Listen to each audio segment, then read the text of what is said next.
Everybody, thank you for tuning in. I'm glad you did. My name is Crystal Hale. I am the marketing director here at Zaldi Marketing, and on my channel what I do is I help you increase your ROI by 50 to 60%. You can follow my podcast. It's social marketing with social marketing with Lady Hale, where I help you increase your ROI by 50 to 60%. In today's video, we're going to be talking about your back end setup. Your back end setup is so important. I'm gonna tell you, well, first I'll just start off telling you, you have to decide how you're gonna structure your business. I know many go and they get a sole proprietor, but do you realize, beloved, if you register as a sole proprietor, you're gonna be paying taxes twice. You're gonna pay the self-employment tax, and you're also gonna pay your regular tax. And in the video, I'm going to break down step by step the numbers, what you need to do to make sure that you're on point with your taxes, because I get it, everybody can't afford a CPA and whatnot, but however, you can do the math yourself. You can sit down at the end of the month, end of the week, however that you want to do it, and make sure that your taxes are in order. Because one thing, you can play about a lot of stuff, but we don't play about our taxes. Nope, we sure don't. We don't play about our taxes. So I want to help you there, and I'm gonna show you for absolutely free. It's a small little course, and it's free just for you. All right, so for the record, I'm done trying to make y'all comfortable. For the record, you ain't trying to grow, then it's done for you. For the record, lab on me going all the way. For the record, ain't trying to link, no time to waste. For the record. All right, so again, what should you elect as? I tell everybody, start as an S-Corp, right? Yes, you're gonna have to pay the money up front. Okay, that's the least of your problems. Trust me. In the state of Texas, it costs $300 to become an LLC. It takes 2 days to get it, right? You go to you say, how do I set up my own LLC? Well, you're gonna need a registered agent, right? So the registered agent can be yourself. So it can be somebody in your business, or you can pay somebody or whatever to represent you to the government. You're gonna need a business address. Girl, where do I get that from? You just go online, look up virtual business address, and then when you look up the virtual business addresses, just make sure it's a building, it's a real building. It ain't, it's a building where when they look it up, they're not like, girl, you got your stuff at the FedEx, right? So get your virtual office. It costs you a little money, $39 a month, $29 a month. Get your pretty little virtual business so you can have your business set up real pretty. Okay, go research that. You're gonna need an address. You can need your address, because again, if you put your home address on there, which you can, but if you put your public address, that don't look good, sis. Bruh, that don't look good. And that is public information. And everywhere they look up Texas LLC, your home address is on the internet, and people's is crazy, and you don't want randoms coming up to your house. Okay? Security. That's it. All right, Secretary of State, pay you a little fee, which is $300, and 2 days later, they're going to send you your articles. Once they have sent you your article, you're going to have all your articles and all that. So once you got your articles, you got your formation paper, go to the bank, set up your bank account, etc.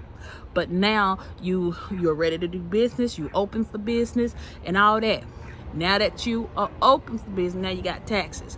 The IRS said that if you're going to make over $1,000, guess what? You got to pay them taxes, all right? So which formation is best to do, Lady Hale, right? Again, I tell you, an LLC, become an S-Corp, and then you're only going to be taxed once.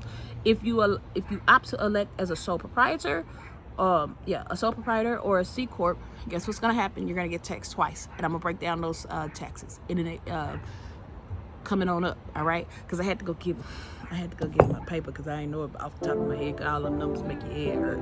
All right, so here we go. Let's go to section 2, and then we're done.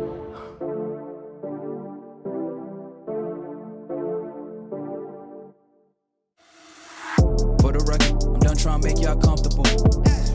For the record, you ain't trying to grow, then it's done for you. For the record, lab on me going all the way. For the record, ain't trying to link, no time to waste. Okay, so I'm gonna put this up on the screen so you guys can actually see it. All right, so now, like I told you before, you have 2 different taxes that you pay. Well, you have taxes that you pay.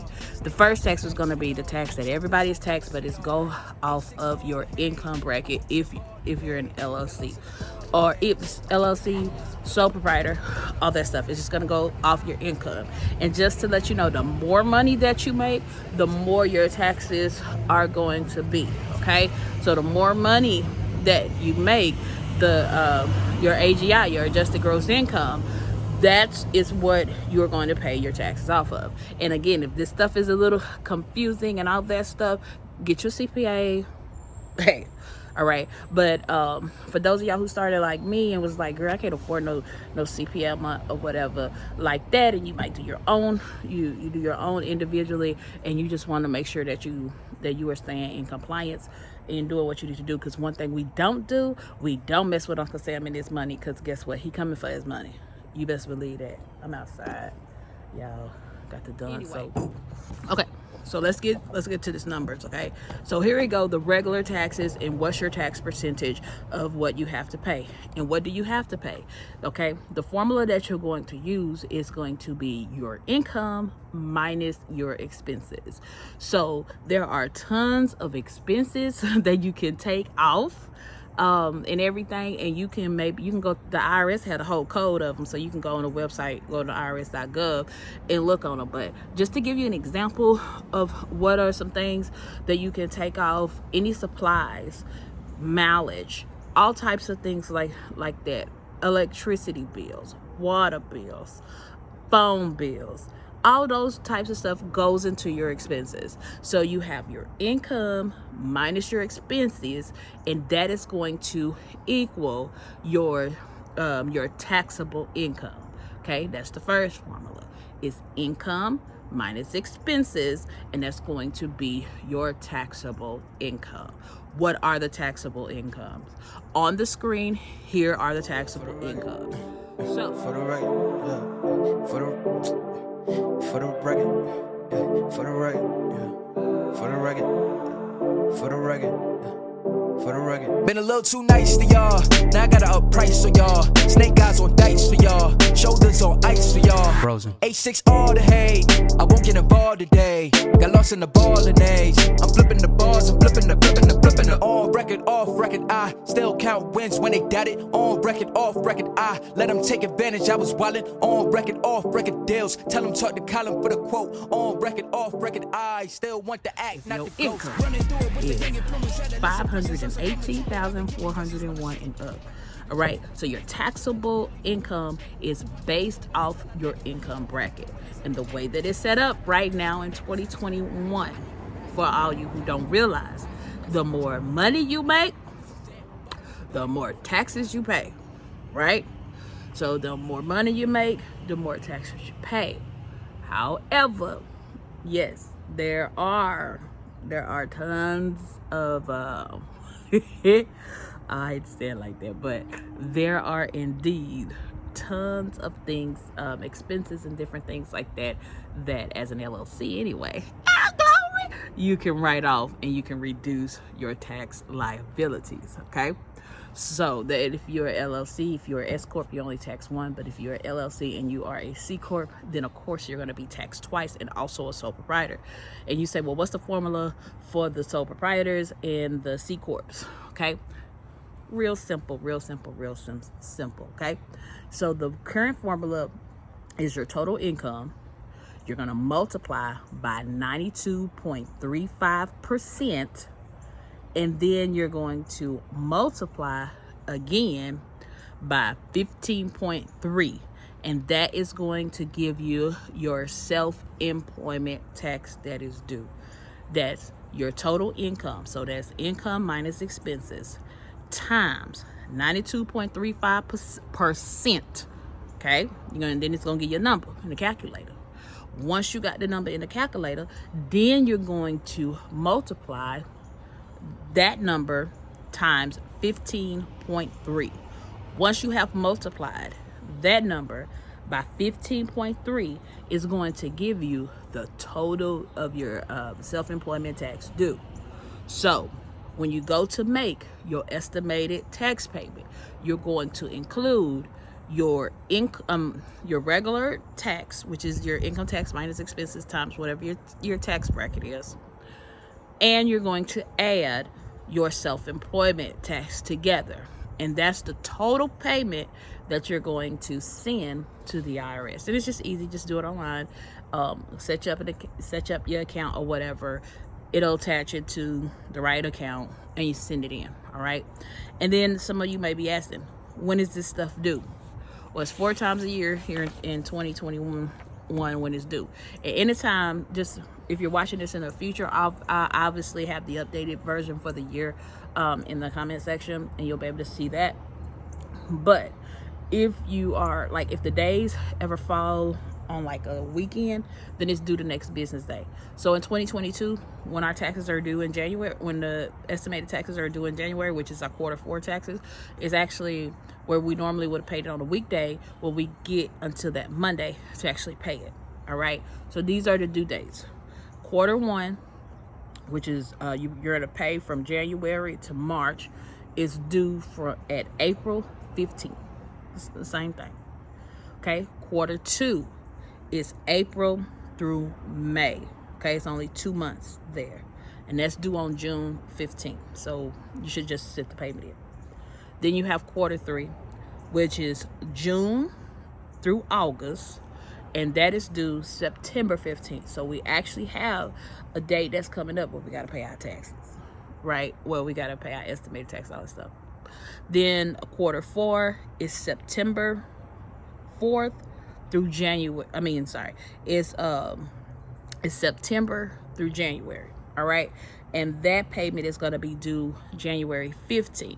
But however, if any of these dates, if April 15th, June 15th, September 15th, and January 15th, if any of those days ever fall on a Saturday, on a weekend, it is due the next business day. So in 2022, June 15th, it is on a Saturday.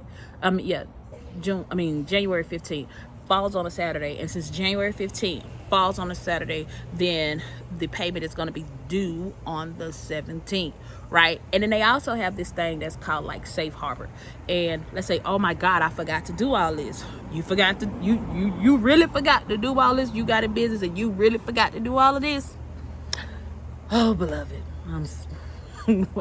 But check this out. They do have a safe harbor rule, and basically the safe harbor rule says that, if you pay all your taxes or whatever, well, actually it's like 90% of your taxes.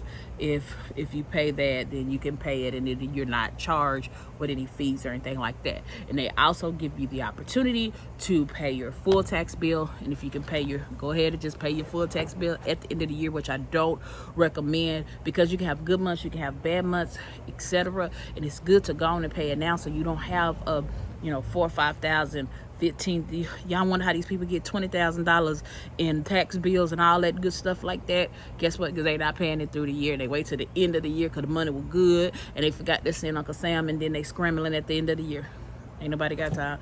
Ain't nobody got time for that, because baby, they want their payment up front. They don't want to hear, oh, can I break this up in 12? No. They like, no, give me my money. Give me my money and give it to me now. So again, that's one people that we don't play with, is the IRS. Okay, so I hope this has been very, very good to you and give you an understanding of the structure of how to set up your business.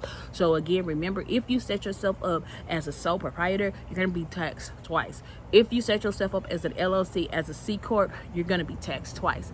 If you set your business up as an LLC, as an S-Corp, you're only going to be taxed one time. Hallelujah, because it passed through. They call it a pass-through entity, which means some of them, that stuff just passed through. Okay, and I hope I was able to break down everything. I was able to break down. We went over the tax brackets. We went over who got to pay what. We went over our structures, etc. So I really, really hope that helped you guys. So remember to subscribe to the channel. Tell a friend. Say, girl, you setting up your business in Zodi Marketing over there. They over there doing. They're over there telling people how to set up their business right. They telling you when to pay your payments, all that good stuff like that. So go tell your friend, tell your boo, tell whoever. Make sure that they come over here, subscribe to our channel, get the reminders, because when we drop the heat, and we dropping it absolutely for free for absolutely you. Because again, I'm passionate about this. I want to see your business run successful, and I've helped hundreds of people grow their business, successfully operate their business, and everything. And they follow the blueprint. They follow what's there, what we put out there for them, and they're able to do that very, very successfully. My name is Crystal Hale. All right, and I'm here with Zodi Marketing, and we're helping you increase your ROI. Y'all know that. Y'all know, new brand, new name, but we still helping you increase your ROI by 50 to 60%. And like I always tell you guys, if you're set up properly on the back end, you're going to be set up properly on the front, and you're going to succeed on the front end. But the first thing is first, and always first, is to make sure that your back end is set up properly so you can prosper and be successful on your front end. Until next time. For the record, I'm done trying to make y'all comfortable. For the record.